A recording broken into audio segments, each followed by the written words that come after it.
You isolating yourself to do inner work is not inner work. So I often get asked this question of me now, when do you do your inner work? Like, what are your routines and what are your schedules? Now, on some level, I get it. Like, you want to know like how long I journal, or when do I spend time, how much time I spend with learning things. Like, I get it. But here's the thing, babe. I don't like stop living my life to do my inner work. Inner work is just basically a set of tools that you're learning to become self-aware, and they're tools that you practice as you're living your life. So what I don't want you to do is isolate yourself and doing inner work and then you're going to date, or isolate yourself because you're doing your inner work and then you're going to go out and make friends. Like, that's actually not inner work. You living your life boldly right now is inner work. I have so many examples of this from my life that I can give you, and I want to give you like the one that's really relevant to my life right now because I'm kind of like in the middle of it. So I had this desire in December that I was going to completely redecorate my entire house. And this is not a small project. As you can imagine, it's 8,600 square foot of like a lot of spaces to redo. And at first, when the desire came, I was like super excited because desires are very exciting, right?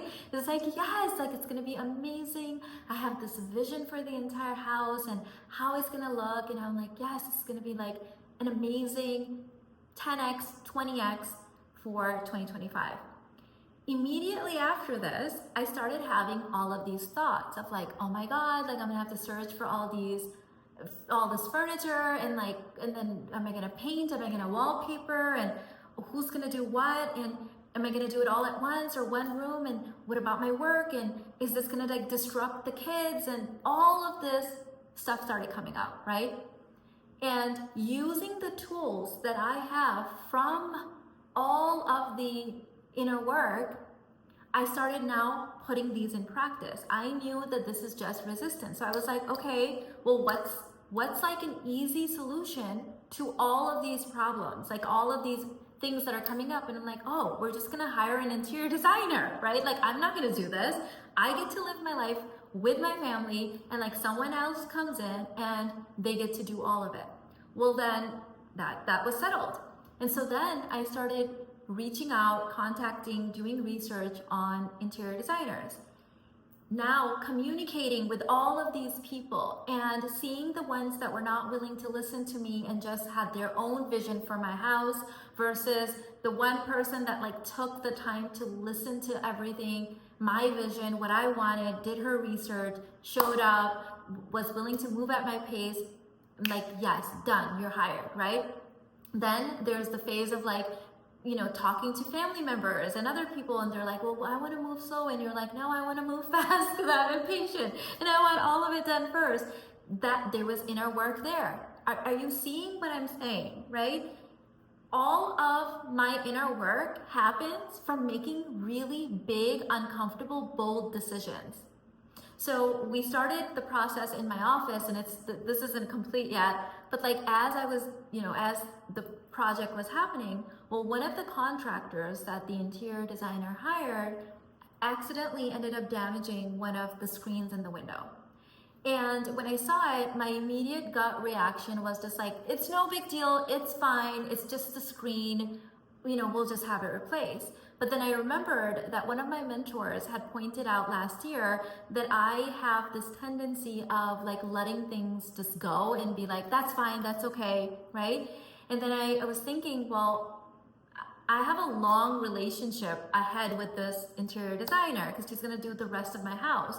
And it's not just about like one little screen, it's about like, me feeling certain as we move forward. So I had to work through the uncomfort of calling her and saying, hey babe, not a big deal. Just wanted to bring it to your attention that one of the screens was damaged.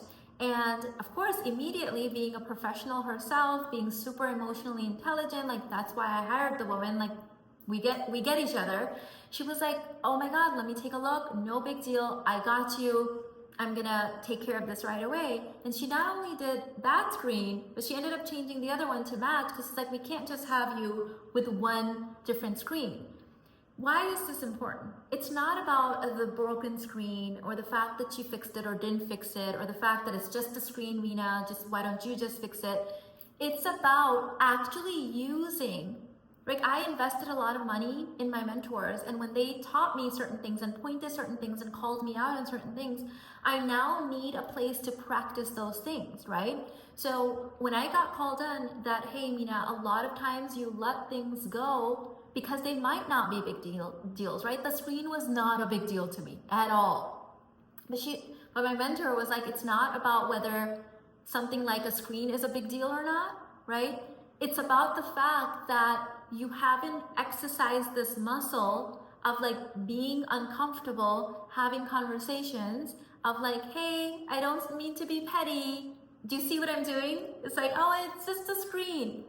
But she's like, what if it was what my mentor would say? My mentor doesn't know about the situation, but if she did, what she would say is that, what if it was an entire wall? Or what if it was like something really serious? But because you haven't exercised this muscle in smaller areas, because you feel uncomfortable and you don't want to make other people uncomfortable over something as small as a screen, when bigger things show up, you're not going to be able to hold that. So now imagine if I was like, I'm going to do all my inner work first, and then I'm going to get married, and then I'm going to have kids, and then I'm going to get a house, and then I'm going to get the job or the business that I want, and then, well, you're not going to, that's like saying, I'll just run for the first time when I get to the Olympics. Or I'll just like, you know what I mean? Like, I'll just like swim for the first time when I get to the swim meet. Like, no, you do not have any muscle memory. Do not do that. You're probably gonna drown or like screw up your knees, right? You're not gonna be able to do it. And so actually going towards your desires is exactly the thing that is your inner work in action.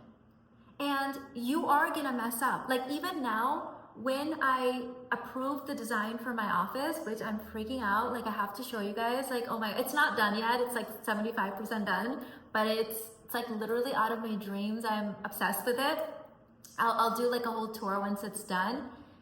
And then by the time we got to the design of the second room, I had already learned so much from the first design that I'm like, oh, I want to do this next time in this room, and I don't want to do this, and so at surface it might be like, well, are you not happy with that decision? No, right? It's like, it's all a beautiful unfolding.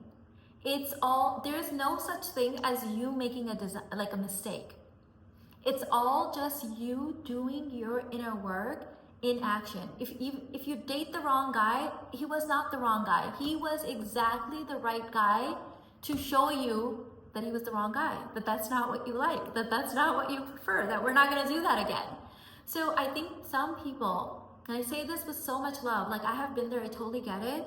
They think that things have to be a certain way or they have to be a certain level of perfection, and then they'll make the move, but then you're never gonna have mastery, you're never gonna have perfection if you don't make the move imperfectly now. And as someone celebrating literally my 14-year journey on YouTube this month is 14 years for me on YouTube. The one thing I hope that I've been able to show you is that do it imperfectly, but do it. Because the act of taking the action and facing the resistance and overcoming the fear and the limiting beliefs and all the conversations that I've had to have with my designer, my husband, with the people that I'm giving my old furniture to, like all the stuff that's coming up, all the new things that I'm like learning. I was telling my students in Kainat, in my mentorship container, I was like, I could launch an entire mastermind just about the process of hiring this interior designer. Because I don't think a lot of people have experience working with luxury high-end buyers. That's a whole different market. So the way that people were reacting to me and how they were either fumbling the sale or what they were, like the psychology of how they were acting when they saw my home or saw the budget or all the stuff, it was quite fascinating.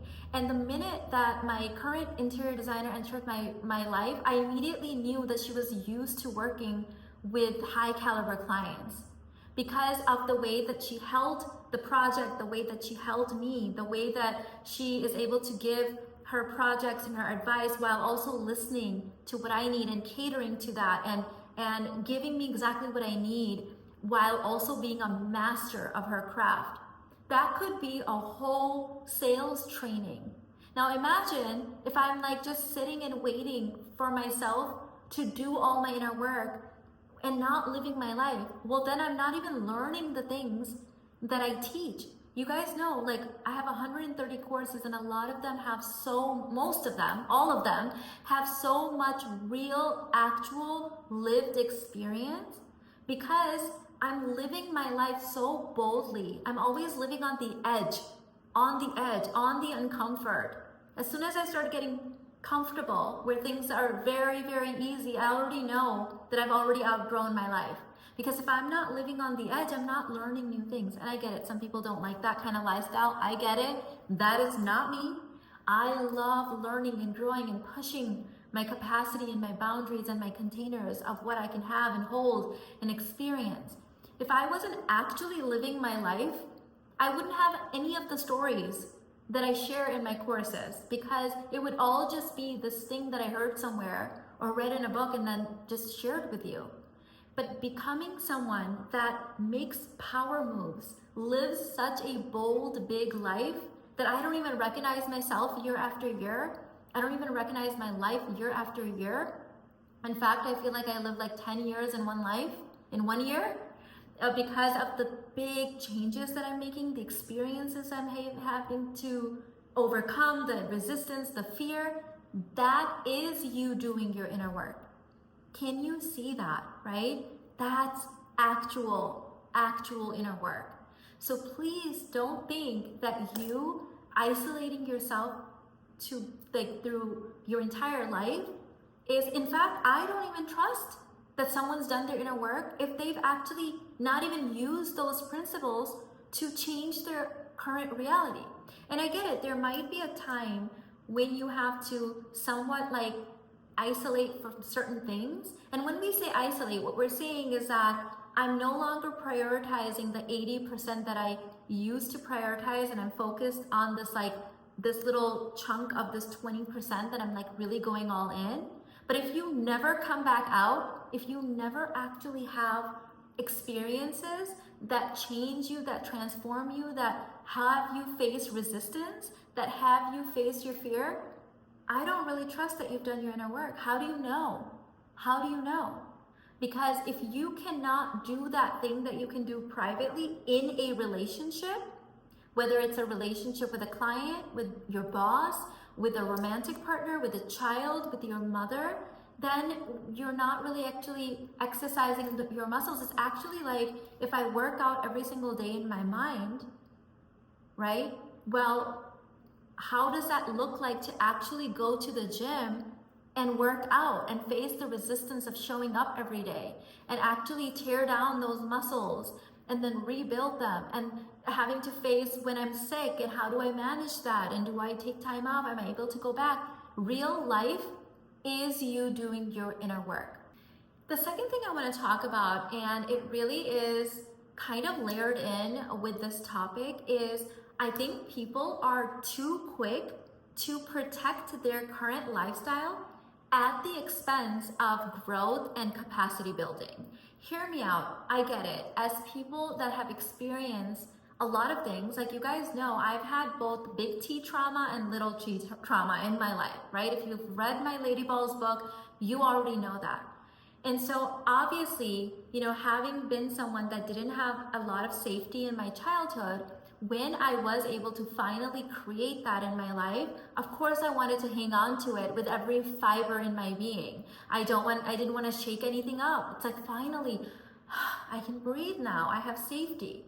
But if I just kept my level of capacity at safety, is that really a life worth living?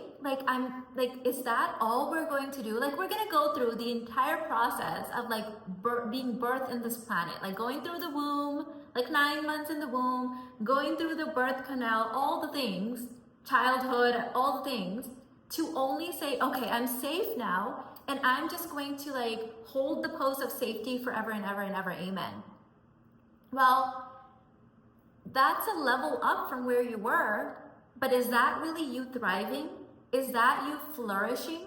Is that you really manifesting all the desires of your heart? And unfortunately, I see a lot of people doing this. They get to this level of like, okay, I worked really hard. I see high achieving, driven, feminine women like myself doing this. It's like, okay, I have my career, I've got my house, I have my nice things, I've got money in the bank. Thank God, I feel safe. Okay. And then they're holding this pose and they're single and they want to get married. That desire is like, it's an aching longing in their heart. And they're like, no, I can't get married, because if I get married and he comes in and what if he shakes my peace, and like what if there's fights, and then what if there's a divorce, and then what if like this happens, and what if I lose this? It's like, no, forget it, I'm just gonna be single. And I get it. I know how hard it is to not have safety in your life and then work super, super, super hard. Put like blood, sweat, tears into it to build safety in your life. And then get to that level, and then the next desire shows up and you're like, God, wait, what? There's more? Yes, there is. Because now you're playing a completely different level. God didn't say just get to survival on this planet and then just hold that pose forever until you die safely. Just make sure you are safe when you die. That's not the name of the game. We're playing this game of life. We're in it to win it. And that means that every time you get to one level and you achieve that level, I promise you, there's going to be a new level. There's going to be a new desire. And a lot of people just want to say, no, I really desire kids, but no, kids are going to be difficult and kids are hard. And I'm going to have to like, what if they shake up my life? And when these women come to me, I'm like, are you telling me that the one thing that we've been doing for millions of years is going to be hard for you suddenly? With all of your amenities, all of your money, all of your education, all of the modern conveniences that we now have, the one thing Homo sapiens have been doing forever is suddenly hard? No, it's not. No, it's not. We just think that anything other than this little safety bubble that we've created is going to be hard because it's going to be challenging. Hard is very different than challenging. Challenge is something that you are met with, that you are participating inside, that will grow your capacity. The process of dating and getting married and having children and learning new skill sets and doing new things is going to challenge you, just like we challenge us in the gym, ourselves in the gym.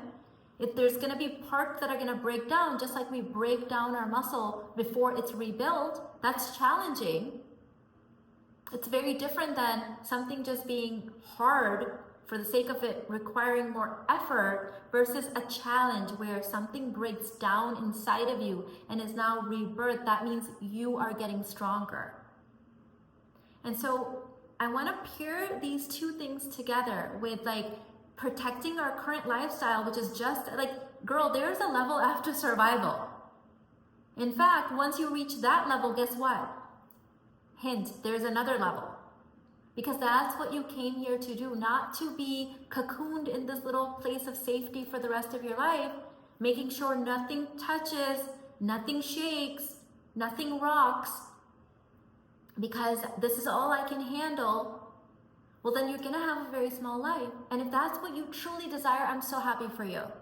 But if you're watching my channel, chances are that you know that's not what you truly desire, because you wouldn't be spending time watching an inner work growth channel, personal development channel, if you didn't have big desires in your heart, if you didn't have big dreams for yourself. In 2024, I went through this whole like new level of really integrating like the $1 Million Babe. And for many years, I've been kind of like $1 Million Babe and High in Divinity. If you have no idea what I'm talking about, well, in my Lady Balls book, let me see if I can pull up a copy for you guys. It's in the back over there. Okay. So in my Lady Balls book, I talk about my 4 stages of consciousness, which were revealed to me in 2019 during a really potent meditative experience that I had. And the stages are Basic Babe, Self-Aware Barbie, Million Dollar Babe, and High End Divinity. And the Million Dollar Babe is all about integrating the aspects of ourselves that are like masculine and feminine, right? And really braiding them and integrating them. And what happens a lot in society is people, when they see women, like the brain wants to categorize, right? And so there's like these 2 camps they'll put us in. If you're like overly feminine presenting, then they'll put you in this like basic babe camp of like, oh, like she's too feminine, she's, she needs a man, like she can't do anything on her own. There's like that camp. And then if you're like presenting like very assertive and like, you know what you want, you're a go-getter, you're an independent woman, then they're gonna put you in like the ball buster, like, anti-men kind of a vibe. But those are not the only 2 options, right? But like the brain does that because that's what it's used to seeing in the last couple of generations, is this like divide. Well, there's like this new breed and new category of women like us that are integrated in our femininity. We're feminine, we're nourishing, we've got all of our different flavors of femininity, our range going, right? Which I taught you guys in so many of my courses, Million Dollar Babe, Sacred Feminine, so many of my courses. And then there's our masculine side, that drive, that speed that we have, that alignment, that like going after what we want, being able to manifest actual results, right? We're integrated and braided in our masculine and feminine energies. And so I found myself in 2024 really like owning a deeper aspect of this. There were certain things that were still kind of like behind the surface of like, oh, like you're too impatient, Mina, like you move too fast. And in 2024, I was like, yeah, that's the freaking secret to my success. I move faster than the clock. Like I'm literally faster than the speed of light. That's just the way I think, the way I move. And it was just this really beautiful unfolding of realizing on a deeper level the reason that I'm able to do that, while some people consider that hustle, is because when you move really fast and you're dysregulated, you have like this drunk toddler energy because you are dysregulated, you are burning out, you are just kind of like, you're out of control basically. And so when we're working without the integration of the feminine, we hustle and we burn out. But when we're regulated, okay, when we've got our integration, our embodiment of the masculine and feminine principles, we can move literally at quantum speed and not burn out because we are regulated. So this conversation is so interesting because since I own this aspect of myself on a deeper level, I have been actually manifesting people that I'm hiring, other business owners that are similar to me. Whereas before I had this thing of like manifesting people that were like super slow in the way that they worked. And I couldn't stand it because I'm like, this cannot be the only way. Like in the fast paced internet society that we live in, like if they're gonna take 2 weeks to do this, 2 weeks is like 2 million years on the internet. I'm like, this is not gonna work for me. But now that I integrated it, that's all I'm attracting. So I hired someone to do some work for my business, and she matches my speed. And so at the end of we're still working together, but she was saying to me, she's like, Mina, after working with you, I feel like I'm rebranding my entire energy. I have more permission. She's like, I just want more clients like you. I want clients that can, like, they're fast decision makers and they know what they want and they're very direct and they say it just like it is. And she's like, I just see my business just like 10xing just from working with you. And the same thing happened with the interior designer.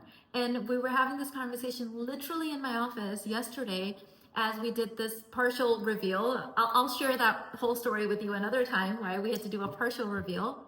My impatience, instead of having the full thing complete in one go. But she was like, Mina, after working with you, I just feel a new level of like power, and like I want to work with more women like you and people that are just like, they know what they want, they move fast, they decide fast. And I was like, yes, we get to have that. Why? Why is it that when women enter my field, all of a sudden they feel more confident in their business, in their relationships, in their lives? It's because they're seeing me, who I am owning the fact that yes, I am a very feminine woman. I'm attracted to and have a masculine energy man in my life, and I move at the speed of light. I'm not slow, I'm not demure, I'm not one, I can be those things. I have that in my range, but I don't have to turn into a cartoon character. And my interior designer, she was saying, she's like, yeah, I've just been thinking like I have to be calm and I have to like move slow. And I said, you know who's really, really calm? And she's like, who? I'm like, these are like the most calm people on the planet. She's like, who? I'm like, serial killers. Right before they're gonna go murder someone, they're very calm. Calmness, appearing to be calm on the outside, is not a sign of health necessarily. You could be super meditative and sitting like this and like talking like this, and inside there can be literally a storm brewing inside of you. You could be a psychopath or like on the verge of a mental breakdown, or on the verge of like an entire adrenal fatigue collapse, and you could be sitting like you're meditating. Or you can be someone like me that moves super fast. I decide fast. I know exactly what I want. I make mistakes. I fix them really quickly. I learn from them. I move on to the next thing. But it's because I'm regulated on the inside. I don't have to posture. I don't have to act or pretend to be moving slow or looking feminine, because I am feminine. I don't have to look calm because I'm calm on the inside. I can move at the speed of light. I can be a bullet train. I can be a rocket. And that's what bullet trains and rockets are designed to do, is they're designed to go really fast because the inner mechanisms of their functioning works in a certain way. And so I want to I want to really break down these myths that we have. And getting this back-to-back feedback from the two, like, it's one thing getting it from my clients, which of course I appreciate. Thank you, thank you, thank you. But it's interesting that even women that I'm hiring to do work for me in my company, to collaborate with, to work, take 10x with, they're saying working with me 10x them. Why? I didn't coach them. I'm not their coach. It's because of the embodiment and permission that I allow myself just instantly gives them permission. And this is why I'm gonna do a whole video on this, on why I don't teach my kids.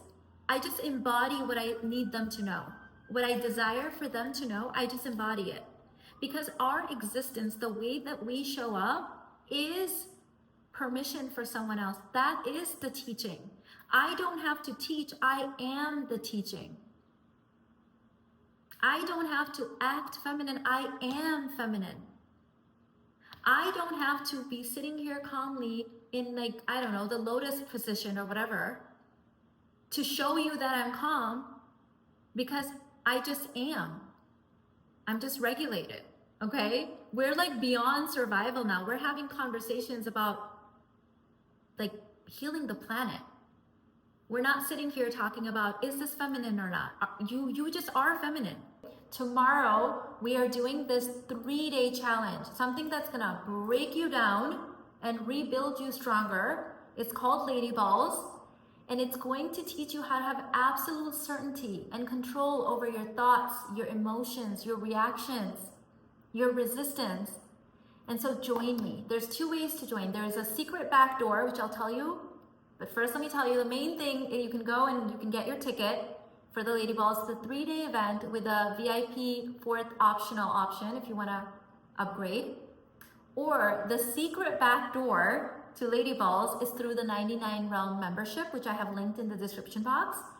And that way it's half the price and you get other life-changing experiences inside. But either way, I will see you tomorrow 9 a.m. Central Time sharp for the Lady Ball 3-day challenge. I love you so much. I'll see you in the next one. Let me know your key takeaway. What are you working on? What are your 2025 goals? And I'm sorry if my voice is echoey. Like I said, my office is not complete. Can't wait to show you. Let me see if I can somehow get the chandelier in there. Oh my God, she's gorgeous. Okay, I love you. I'll see you in the next one.